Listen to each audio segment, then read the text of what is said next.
اللہ کی اس دنیا میں آیا ہے کتابوں میں کہ جس قوم کی عورتوں کے پازیب کی آواز دوسرے مردوں کے کان میں جائے اللہ اس قوم کے مردوں کی دعا کو رد کر دیتا ہے.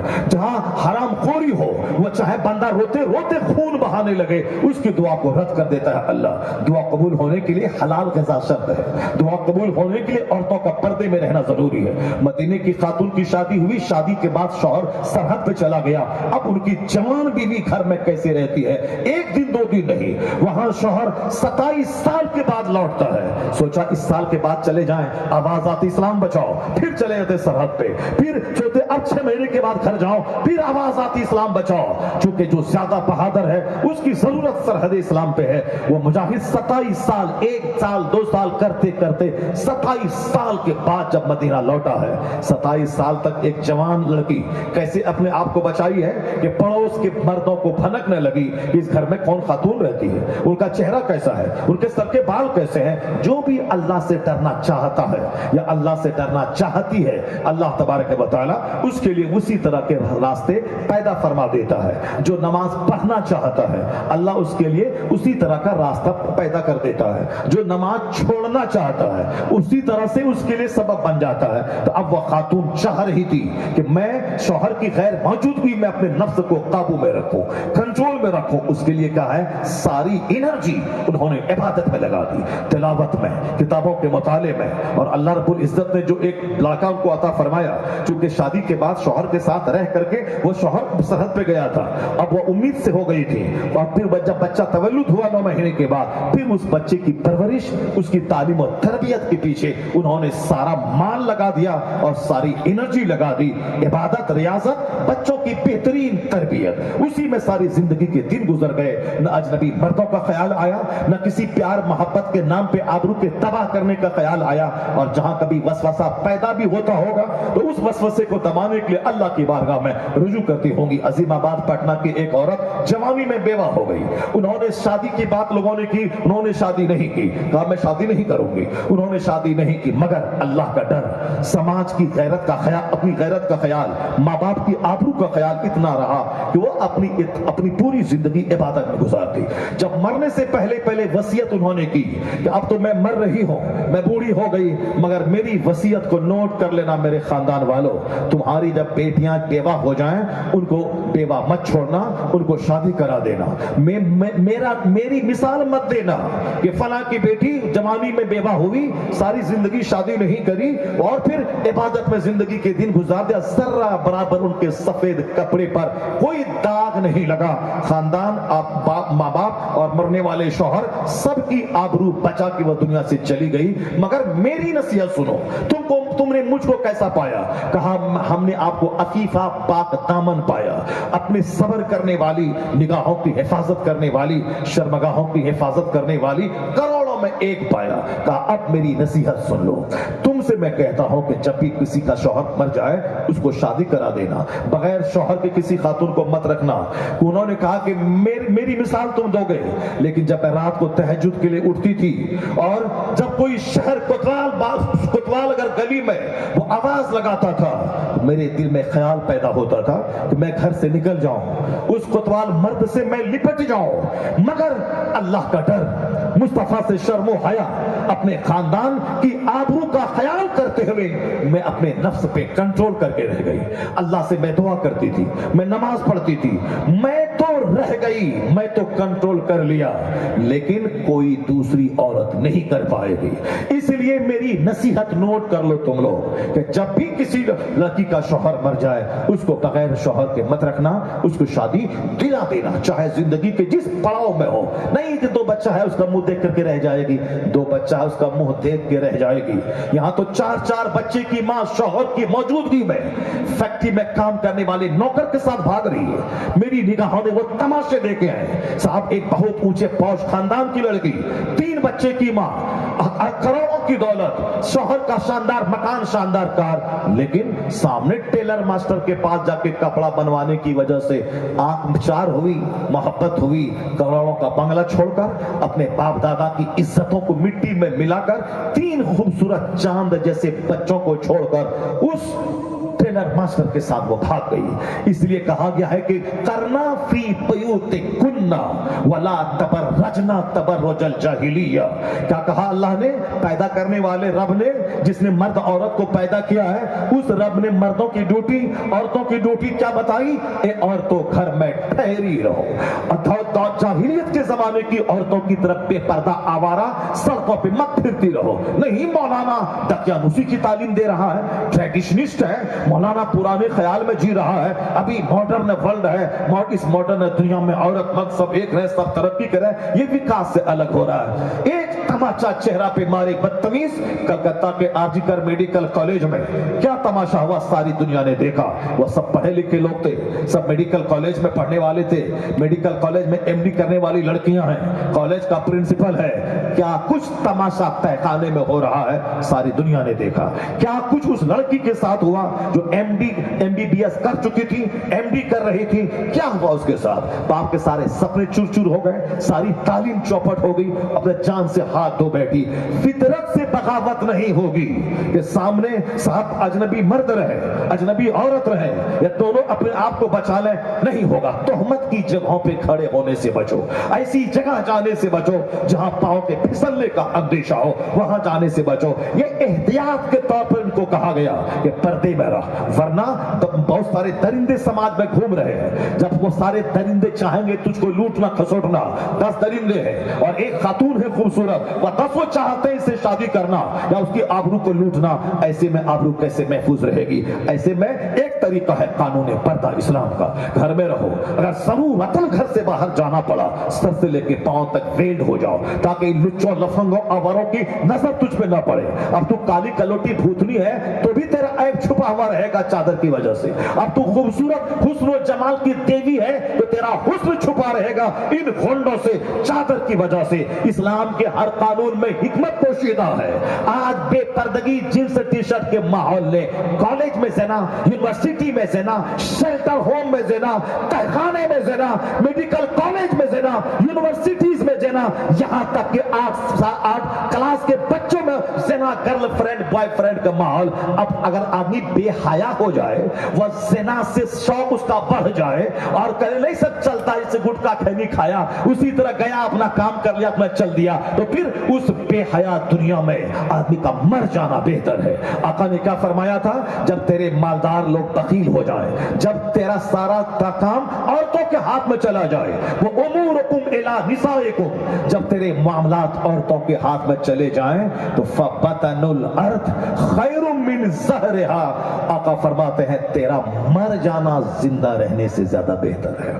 زمین کا پیٹ زمین کی پیٹ سے بہتر ہے. جہاں زنا کو لوگوں نے فیشن بنا دیا ہو، شادی کو بوجھ بنا لیا ہو، اور لو کرنے کو اور دوسروں کے ساتھ منہ کالا کرنے کو فیشن کا حصہ بنا لیا ہو. آخر کیا ہے یہ؟ ایک پاخانے کا کیڑا جب تک پاخانہ نہ کھائے وہ مر جاتا ہے. اگر اس کو سامنے عطر مشک عنبر رکھ دیں وہ مر جائے گا. اسی طرح جس کی عادت بچپن سے بگڑ گئی ہو، مرد ہو یا عورت، اسی پاخانے کی کیڑے کی طرح، کروڑ ارب پتی شوہر، خوبصورت بچے، اربوں کا مکان، فارچونر، کچھ اچھا نہیں لگے گا جب تک کہ پاخانے کی کیڑے کی طرح وہ اپنے چرواہے سے زنا نہ کر لے، اپنے گھر میں کام کرنے والے مرد نوکر سے منہ کالا نہ کر لے، اور جب تک گلی کچے کوچے میں چھوکرے جو بیکار ناکارہ قسم کے گھومتے ہیں اس سے منہ کالا نہ کر لے، اس وقت تک چین نہیں ملے گا. اسی لیے کہا گیا کہ شروع سے زمین مکان دکان ضروری نہیں ہے، اپنے بچوں کی تربیت ضروری ہے. اس کو علم سکھا دے، اس کو ادب سکھا دے. لوگوں نے کہا نہیں مال سب کچھ ہے، پڑھنے لکھنے سے کیا ہوتا ہے، نوکری نہیں ملتی ہے.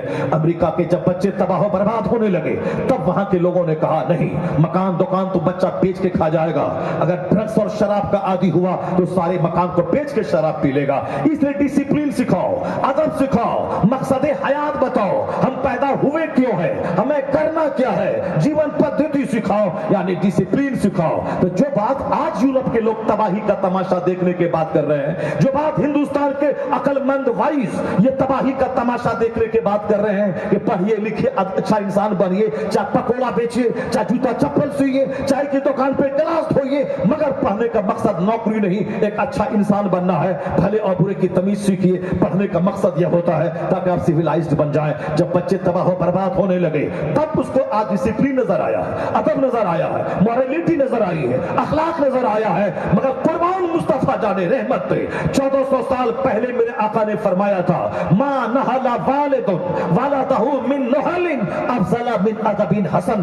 آقا فرماتے ہیں ایک باپ اپنی اولاد کو جتنا بھی گفٹ دے دے, اچھا ادب سکھانے سے بہتر کوئی گفٹ نہیں ہے, اچھا ادب سکھانے سے بہتر کوئی تحفہ نہیں ہے.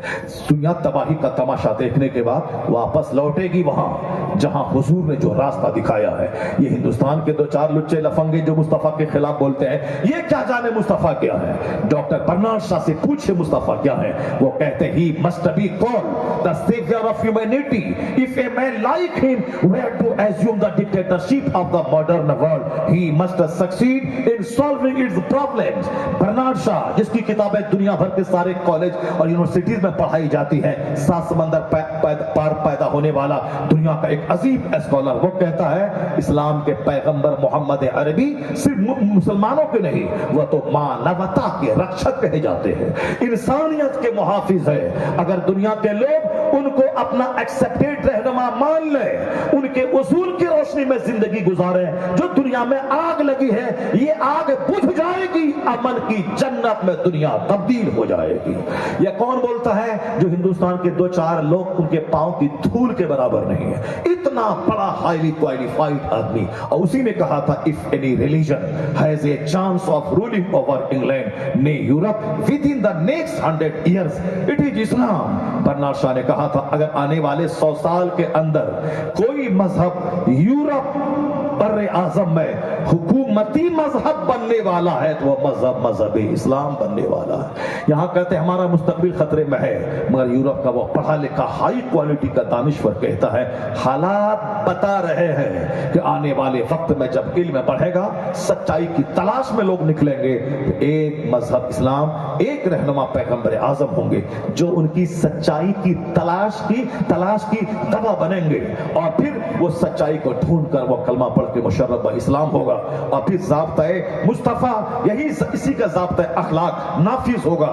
اور اسی کو حضور نے کہا تھا 1400 سال پہلے, ایک زمانہ ایسا آئے گا کہ لا یبقى علی ظہر الارض بیت مدری ولا فبر الا ادخلہ اللہ کلمۃ الاسلام. حضور نے کہا تھا اس زمین پر کوئی کچا پکا گھر نہیں بچے گا مگر وہاں اللہ اسلام کا کلمہ داخل فرما دے گا. آپ تو کہتے ہیں کہ اسلام کا مستقبل خطرے میں ہے, آپ کل مریے گا اپنے انجام کو پہنچے گا, قبرستان جائیے گا. بے شمار لوگ کورونا کے بعد مر گئے, قبرستان چلے گئے, لیکن اسلام ہے, مدرسہ ہے, مسجد ہے, جلسہ ہے, جلوس ہے, سب کچھ چل رہا ہے. اس لیے زیادہ ٹینشن مت موڑیے, اسلام کا مستقبل خطرے میں ہے. وہ ہمارے گاؤں سماج کے لچے لفنگے چھوکرے جو کبھی عالم کی غیبت کرتے ہیں چائے پان کی دکان پہ, وہ لچے اپنی زبان سے کہتے ہیں پتہ نہیں مسلمانوں کا کیا ہوگا, آنے والا دن اسلام کا کیا ہوگا, پتہ نہیں کیا مذہب ہے. ایک دن مدرسہ نہیں آیا, ایک دن قرآن نہیں سیکھا, ایک حدیث نہیں سیکھی. اب وہ اپنے دماغ سے ہندوستان کے ماحول, فلسطین کے ماحول کو دیکھا. کیا فلسطین کو دیکھے گا تو 1 لاکھ لوگ شہید ہوئے ہیں. اس سے پہلے معلوم ہے تمہیں قرآن پاک کا کہتا ہے جناب موسیٰ علیہ السلام کی موجودگی میں 6 لاکھ فوج کے ساتھ موسیٰ علیہ السلام قوم جبارین سے جہاد کرنے نکلے, قوم جبارین سے جہاد کرنے نکلے. ایک مسلمان رئیس یہودیوں نے, ان قوم جبارین کے لوگوں نے, ان لوگوں نے اپنی خوبصورت بہو بیٹی کو چھوڑ دیا جناب موسیٰ علیہ السلام کی فوج میں. موسیٰ علیہ السلام کی تربیت کی وجہ سے اکثر لوگوں نے نگاہ اٹھا کے نہیں دیکھا, مگر ایک مالدار رئیس شخص تھا, ایک عورت کو دیکھا, اس سے نہیں رہا گیا, اس کو گود میں اٹھایا, جناب موسیٰ علیہ السلام کے پاس گیا اور کیا کہا, حضور یہ عورت ہمارے لیے حلال ہے یا حرام؟ جناب موسیٰ علیہ السلام پرجلال لہجے میں کہ خبردار, اسے ہٹاؤ اپنے سے, تیرے لیے حرام ہے. مگر چونکہ بھوت سوار ہو چکا تھا, آج مطلبی آدمی ان کے مطلب کا فون کرے گا, مطلب کا فتویٰ پوچھے گا, فتوے کو ریکارڈ کرے گا, اس کو سوشل میڈیا پہ چھوڑے گا, مسلمانوں کی عزتوں کو تار تار کرے گا. ظالم, ایک مسلمان کی عزت پہ پردہ ڈالنے کا کتنا اجر ہے تمہیں معلوم ہے؟ قیامت کے دن اللہ تیرے عیوب کی پردہ پوشی کرے گا. مگر حق بات بولنے کو اس سے مت جوڑنا. حق بات بولنے کا مطلب یہ نہیں ہوتا ہے کہ صاحب ایک مومن کو رسوا کرنا, ایک مومن کو جہنم سے بچانا, اس کو برائی سے بچانا، اس کو غلط کام سے بچانا، یہ رسوا نہیں کرنا ہوتا ہے، بلکہ یہ ان کی خیر خواہی کا ایک نتیجہ ہے کہ تاکہ یہ جہنم نہ جائے۔ لیکن وہاں آدمی کے بند کمرے کا کوئی عیب ہے جس کو کوئی سماج نہیں جانتا ہے، اس عیب کو یہاں سے جا کے وہاں بیان کر دینا یہ حرام ہے۔ یہ چغلخوری، یہ غیبت کرنا، ایک مسلمان کی پیٹھ کے پیچھے ان کا عیب بیان کرنا، یہ غیبت ہے۔ سر سے لے کے پاؤں تک غیبت کی کیچڑ میں دھسا ہوا وہ امر بالمعروف کرنے کو برا کہہ رہا ہے۔ سر سے لے کے پاؤں تک غیبت اور جھوٹ اور دوسروں کے چھپے ہوئے عیب کو دوسروں کے سامنے بیان کر کے مزہ لینے کے بیان کرنے والا وہ صاحب امر بالمعروف کو برا سمجھ رہا ہے۔ ذرا آنکھ بند کر کے اپنے احوال، اپنے اعمال کا جائزہ لے لے۔ امر بالمعروف کرنا، نیک بات کا حکم دینا، کسی کو برائی سے روکنا، یہ ذلیل کرنا نہیں ہوتا ہے، بلکہ ان کو عزت دینا، ان کو جہنم سے بچانا ہوتا ہے۔ البتہ رہی بات کہ امر بالمعروف کرتے ہوئے آدمی کا تیور کبھی بگڑتا ہے، کچھ جملے زبان سے نکل جاتے ہیں، اب جب ان کو احساس ہو جاتا ہے وہ رجوع کر لیتا ہے، پھر اس کے بعد خاموش ہو جانا چاہیے۔ آدمی کو زیادہ سوشل میڈیا پہ ٹائم نہیں دینا چاہیے۔ اب ذرا غور سے سنیے، میں یہ کہہ رہا ہوں کہ کس طرح سے ہمارے بزرگوں نے اپنی زندگی کے دن گزارے ہیں، ان لوگوں نے کیسی اپنی زندگی گزاری ہے، ان لوگوں نے کس طرح اپنے آپ کو گناہوں سے بچایا ہے۔ بس وہ چیپٹر جو میں کھولا اس چیپٹر کو میں پورا کر دیتا ہوں۔ ابھی صاحب چوک چوراہے پہ بیان کرنے والا اسلام کے بارے میں تبصرہ کر رہا ہے، جس کو اسلام کا الف تک معلوم نہیں۔ یہ نیتا بولتا ہے اسلام خطرے میں ہے، صاحب دوسرے لوگ بولتے ہیں اسلام خطرے میں ہے، بہت سارے ملا جی کہتے ہیں اسلام خطرے میں۔ اسلام خطرے میں کیسے اسلام خطرے میں؟ حضور نے فرمایا ہے لا يبقى على ظهر الارض بیت مدری ولا ضب الا ادخله الله کلمۃ الاسلام۔ مصطفیٰ کی مانے تو تمہاری مانے، ہمارا پیغمبر سچا، ہمارے پیغمبر نے کیا کہا؟ اس روئے زمین کا کوئی کچا پکا گھر نہیں بچے گا مگر وہاں اللہ اسلام کا کلمہ داخل فرما دے گا۔ کوئی کچا گھر نہیں بچے گا، کوئی پکا گھر نہیں بچے گا، ہر گھر میں اسلام داخل ہو کے رہے گا۔ اللہ کیا فرماتا ہے؟ یریدون لیطفئوا نور اللہ بافواہہم واللہ متم نورہ۔ یہ مشرک اپنے منہ سے اسلام کا چراغ بجھانا چاہتے ہیں، اللہ اس نور کو پورا کرنا چاہتا ہے۔ تو جو اللہ چاہے گا وہ ہوگا، جو بندہ چاہے گا وہ نہیں ہوگا۔ اسلام کے بارے میں تبصرہ مت کیجیے، ساری دنیا اللہ چلاتا ہے، ہم جس کام کے لیے پیدا ہوئے ہیں اس اپنا مقصد حیات پر فوکس کیجیے، باقی دنیا چلانا یہ اللہ کا کام ہے، تو اللہ نے چلایا ہے۔ اب ذرا سنیے، جناب موسیٰ علیہ السلام کی فوج میں کافر قوم کے لوگوں نے اپنی بیٹیوں کو نیم برہنہ بنا کے سجا کے دھجا کے چھوڑ دیا۔ کیوں؟ اس کو بلعام بن باورا نے جو تباہ و برباد ہوا، اس نے کہا تھا اگر ایک بھی آدمی زنا کر لیا تو 6 لاکھ فوج ہار جائے گی۔ یہ ٹرک کام کر گیا اس کا۔ اس نے اپنی خوبصورت بیٹوں کو سجا کے جب موسیٰ علیہ السلام کی فوج شہر میں داخل ہوئی بھیج دیا۔ ایک رئیس مالدار اٹھایا، جناب موسیٰ علیہ السلام کے پاس گیا، جناب موسیٰ علیہ السلام نے کہا فوراً اس کو الگ کر دیا اپنے سے، اب الگ کر دے، مگر چونکہ شہوت کا بھوت سوار ہو چکا تھا اس لیے وہ بندہ اپنے خیمے میں لے گیا، اس کے ساتھ منہ کالا کیا۔ منہ کالا کرنا تھا کہ اللہ کا عذاب پھوٹ پڑا، ایسا عذاب پھوٹا کہ 1 گھنٹے کے اندر اندر 70,000 لوگ طاعون کے مرض میں مر گئے۔ 1 گھنٹے کے اندر 70,000 لوگ طاعون کے مرض میں مر گئے 1 گھنٹے کے اندر۔ جب موسیٰ علیہ السلام کے مشرک کو معلوم ہوا، انہوں ایڈوائزر کو وہ آیا، ان دونوں کو آگ لگا دی، جس نے زنا کیا تھا اور جس کے ساتھ زنا کیا گیا تھا، ان دونوں کو آگ لگا دی تھی۔ عذاب تھما، مگر عذاب تھمتے تھمتے 70,000 لوگ مر چکے تھے۔ طاعون کے مرض میں گلٹی نکلتی تھی، شدید درد، فوری مر جاتے، 70,000 لوگ مر چکے۔ جناب موسیٰ علیہ السلام ناراض ہو کے وہاں سے نکل گئے، 6 لاکھ فوج تتر بتر ہو گئی اور شکست سے دوچار ہو گئی، فوج واپس ہوئی۔ 6 لاکھ لوگ تھے، معمولی فوج نہیں تھی۔ ایک بندہ نے زنا کیا، ساری فوج شکست سے دوچار ہو گئی، 70,000 لوگ اللہ کے عذاب کے شکار ہو گئے۔ بس منہ میں آیا بک دیا۔ 1 قطرہ ناپاک سے پیدا ہونے والا، 2 kg پیٹ میں ہمیشہ پاخانہ پالنے والا، یہ اپنے من کی باتیں کر رہا ہے، فلمی اسٹائل کی باتیں کر رہا ہے۔ قرآن جو کہتا ہے وہ سچ ہے، حدیث جو کہتی ہے وہ سچ ہے، خدا جو کہتا ہے وہ سچ ہے، حدیث مصطفیٰ جو کہتے ہیں وہ سچ ہے، اور خدا رسول کی بات جو عالم کہتے وہ سچ ہے۔ نیتا کے پیچھے پاگل ہے، اسلام خطرے میں ہے، ڈرا کے ووٹ لیا، اپنی دولت جمع کی اور عیاشی کی، یہی سب ہوتا ہے۔ وہ اس نیتا اسلام کے نام پہ ووٹ لے گا جو اسلام کا کام کرے گا، چلانے سے کام نہیں ہوتا ہے۔ بہت سارے آئے، کروڑوں لوگ شہید ہو گئے،